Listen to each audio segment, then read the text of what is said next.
Anthony Jennings at Maris Racal inalmahan ng XGF, bistado ang panloloko. Viral ngayon ang mga akusasyon laban kina Anthony Jennings at Maris Racal, matapos maglabas ng umano'y mga pruweba ang ex-girlfriend ni Anthony tungkol sa di umano'y kababuyan ng dalawa. Ang ex-girlfriend ay nagpost sa social media ng screenshots at mga mensahe na nagpapakita ng umano'y lihim na relasyon ni Anthony at Maris habang sila pa. "Wala na akong itatago, lumabas na ang katotohanan." Ang sigaw niya sa isang viral na post. Samantala, nananatiling tahimik sina Anthony at Maris tungkol sa issue. Maraming netizens ang hati ang opinyon. Dapat lang panagutan nila ang ginawa nila kung totoo ito. Baka naman gawa-gawa lang ito ng ex para makaganti.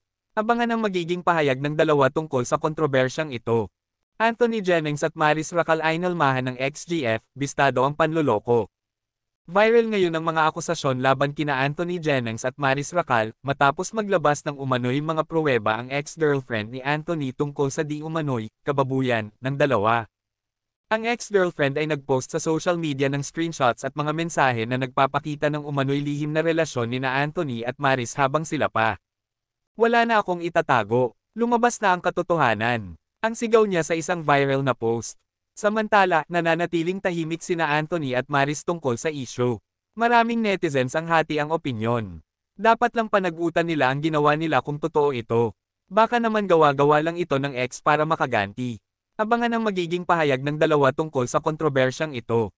Anthony Jennings at Maris Racal inalmahan ng XGF, bistado ang panloloko. Viral ngayon ang mga akusasyon laban kina Anthony Jennings at Maris Racal, matapos maglabas ng umano'y mga pruweba ang ex-girlfriend ni Anthony tungkol sa di umano'y kababuyan ng dalawa.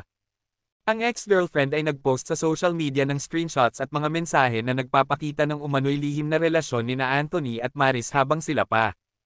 "Wala na akong itatago, lumabas na ang katotohanan." Ang sigaw niya sa isang viral na post. Samantala, nananatiling tahimik sina Anthony at Maris tungkol sa issue. Maraming netizens ang hati ang opinyon. Dapat lang panagutan nila ang ginawa nila kung totoo ito. Baka naman gawa-gawa lang ito ng ex para makaganti. Abangan ang magiging pahayag ng dalawa tungkol sa kontrobersyang ito. Anthony Jennings at Maris Racal inalmahan ng XGF, bistado ang panloloko.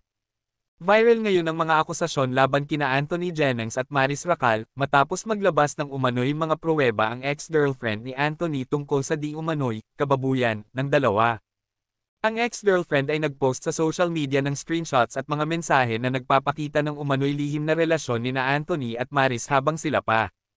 "Wala na akong itatago, lumabas na ang katotohanan." Ang sigaw niya sa isang viral na post. Samantala,